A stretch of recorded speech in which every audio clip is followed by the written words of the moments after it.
to the papers. Well, we're going to be joined by someone who will be breaking it down for us as far as what's happening with the headlines is concerned. I'm going to be joined by the senior advocate of Nigeria, Mr. Sam Kagbo. He will be joining us to break down some of these things. Senior advocate, so welcome to the program. So let's begin with the Guardian newspaper. The Guardian is leading with drug shortages, uncertainty, squeeze HIV/AIDS, TB clinics worldwide. And I like the way the Guardian illustrates some of their stories when he talked about the U.S. aid withdrawal as we celebrate or mark some of these days that spotlights on concerns around people's health. So facilities ration antiretrovirals, cut 6 months supply to 1 or 3 months. HIV response under threats in FCT 33 states. NEP1 says FG pledges 700 billion to plunge foreign aid supply shortfall. So, senior advocate, good morning. Good morning. Maybe you begin with that very disturbing headline that has to do with this aid withdrawal. We'll begin to see in practical terms, beyond the headlines on the pages of newspapers, on television, on radio, what this withdrawal means for the rest of the world, especially to Nigeria. So the Guardian has done a great job as just giving us maybe a dashboard of what the U.S. aid withdrawal means. Your thoughts, sir? Well, it's not coming as a surprise to us because I think just about a few days ago, the UN body, that's the World Health Organization, had actually raised the alarm that 8 countries in particular, and Nigeria was one of those 8 countries that were listed to be in this sort of a situation with the withdrawal of the USAID assistance to these countries.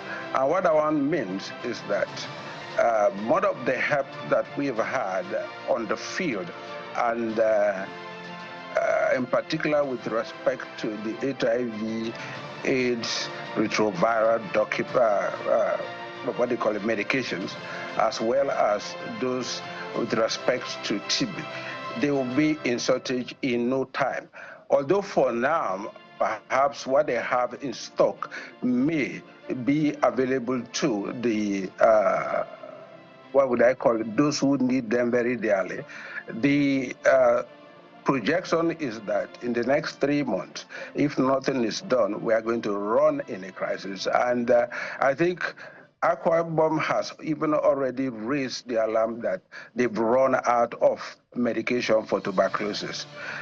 To me, what this one means, it emphasizes the point that most of us have actually been emphasizing. You have 3 sectors of the society that you cannot afford to neglect. When you do, the consequences are there, and one of them is health. The other is education. Then the third is agriculture. And incidentally, all of these are intertwined. They are actually at the core of our own existence. Relying on foreign aid, as we've done in the past so heavily, has come to haunt us.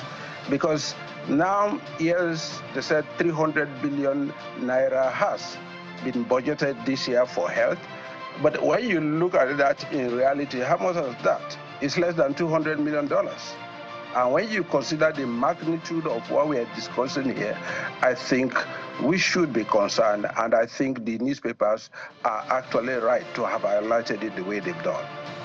Senior advocate, just before we leave the Guardian and my colleague comes in, I would like you to speak to 3 other headlines that look very similar to me. Bakare Ezekwesili profiles solution to Nigeria's leadership crisis. Anxiety in Kano as Bayero Sanusi plans separate Durbar celebrations. And then the controversial one that has been, which I'd like to speak to as well, because there's a lot of talking point from there, concerns over constitutionality of suspension of tenured office holders in Rivers State. Sir. Yes, the issue of leadership is with us, of course. Whatever is happening has to do with the fallout with the quality of leadership that we've really had. We unfortunately have not been blessed with the desire or deserved quality of leadership. And therefore, public service has been poor, and the attention to priority areas have been poor, and even the management of both the political and the economic space has been dismal. And that is why we are where we are. The newspapers are awash with so many unfortunate incidents that are all related to what? The mismanagement of the polity and the public space. And this is not something you can actually particularize to say, oh, it has to do with this set of government. Our governance system and the public service delivery system has to be overhauled. And until we do that, believe me, we would continue to be in this quagmire. So, of course, I would, with due respect to her, she's a very intelligent woman. Her views are always very much respected. And if she's lending her voice to this perennial crisis, I think we should listen to her. On the question of the show of what? Is it influence or force in Kano? I would hope that the security agencies are paying attention, because that is a potential red flag. The courts have made their own differing rulings for now concerning who is actually the true and what would they call it, the jury emir of Kano.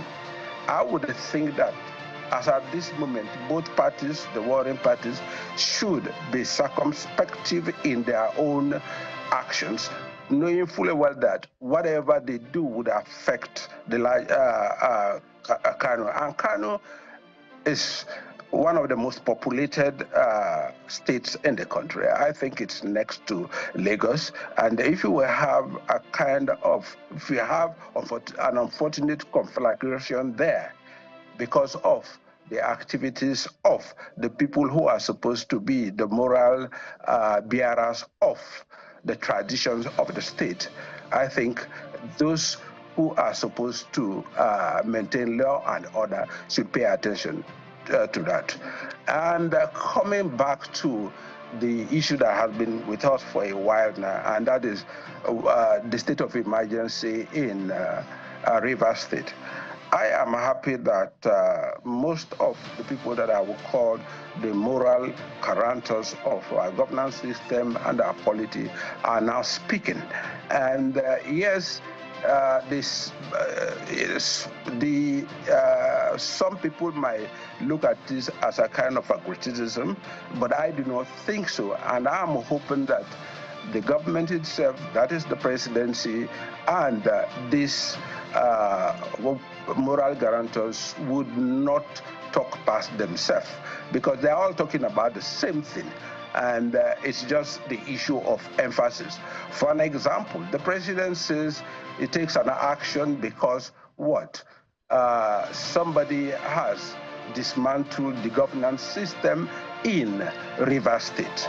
And Goodluck Jonathan is in turn emphasizing the importance of sustaining democratic principles and protecting democratic institutions.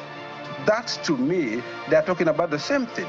And Professor Wole Soyinka too has lent its voice, stating that there is need for us to look at the power imbalance. And to him, he thinks that there is too much of concentration of power at the center to the detriment of the states. And he has called for what? A rethink on that. To me, that is commendable. And just very recently, too, the former governor of... just a moment, so that we can take other dailies as well. But I will throw this over to my colleague, Kayode, who is in Abuja.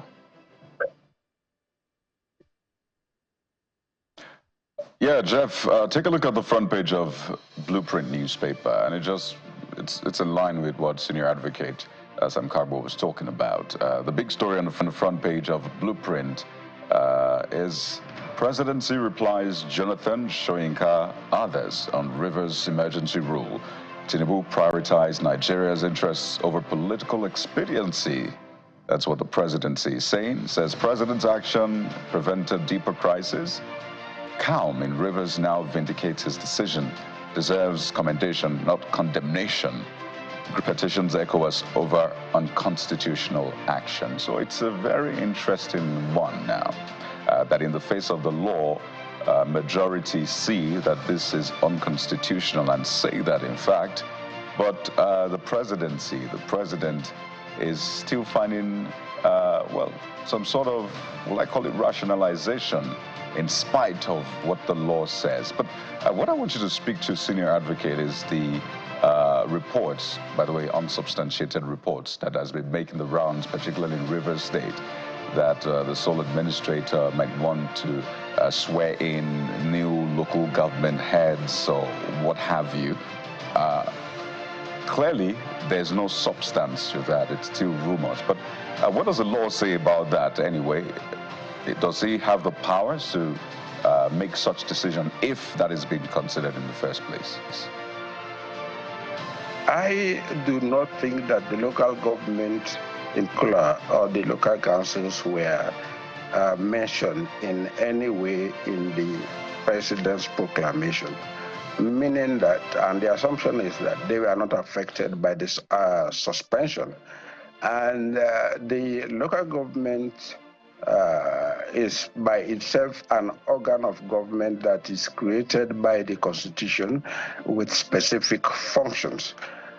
Yes, the Constitution says it is the responsibility of the governor. The emphasis here is the governor to ensure that we have democratic governance at that level. For a sole administrator to appoint sole administrators, that in itself offends a very fundamental principle of law. Somebody acting on delegated powers cannot redelegate. That is a common knowledge to all lawyers.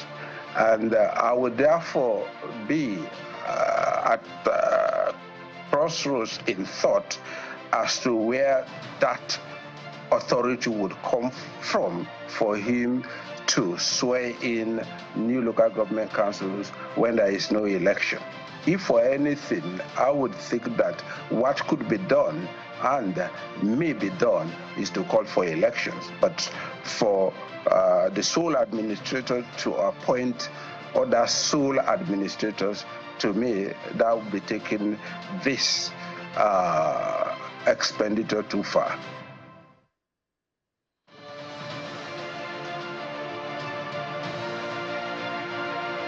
Lots of talking points.